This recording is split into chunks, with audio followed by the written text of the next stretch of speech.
Hello guys. तर आम्ही तुमच्यासाठी एक खास स्पेशल ट्रिप घेऊन आलेलो आहे. One day trip. मुंबईकरांसाठी तर भरपूरच खास आहे, कारण ही वन डे ट्रिप आहे. एक एलिफंटा ट्रिप, एलिफंटा केव्स. आणि माझ्यासोबत माझी संपूर्ण फॅमिली आहे. स्वरूप. अरे हे बघा आजी, माझी बहीण. हॅलो बोल. हॅलो. माझी मम्मी. हाय.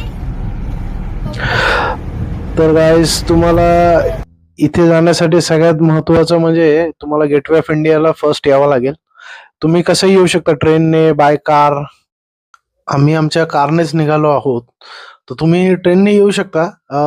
जवळच्या स्टेशन पासून तुम्ही सीएसटी किंवा चर्चगेट पासून तुम्हाला बस वगैरे किंवा टॅक्सीनेही तुम्ही येऊ शकता. आम्ही कार कार घेऊन निघालो आहेत, कारण तिथे पे अँड पार्कची सुविधा पण आहे. तर चला बघूयात एलिफंटा केव्स. तर मंडळी, तुम्ही बघा, आम्ही पोहोचलेलो आहोत गेटवे ऑफ इंडिया.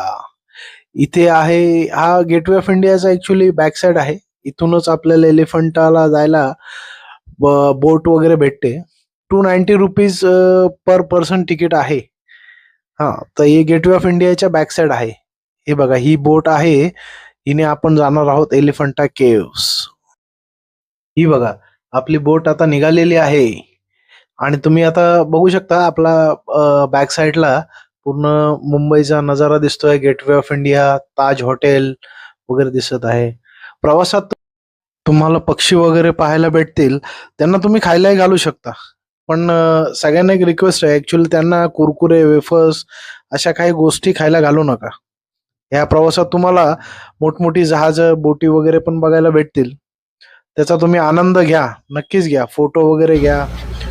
हा प्रवास जवळजवळ तास ते सव्वा तासाचा आहे. हो. तर फायनली आपण पोहोचलेलो आहोत एलिफंटा केव्स येथे. हे बघा, इथे ऍक्च्युली तुम्हाला बाजूला छोटे मोठे स्टॉलही आहेत, जिथे तुम्ही फ्रुट्स, सलाड, काही स्नॅक्स वगैरे खाऊ शकता. इथेच आपल्याला आहे ना ट्रेनचं तिकीटही भेटेल. ज्यांच्या जवळ लहान मुले आहेत त्यांनी नक्कीच या मिनी ट्रेनचा प्रवास करून घ्या.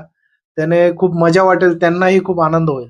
9 रुपीज सिंगल आणि 18 rupees with GST return ticket आहे. हार्डली 5-10 मिनिटाचं पण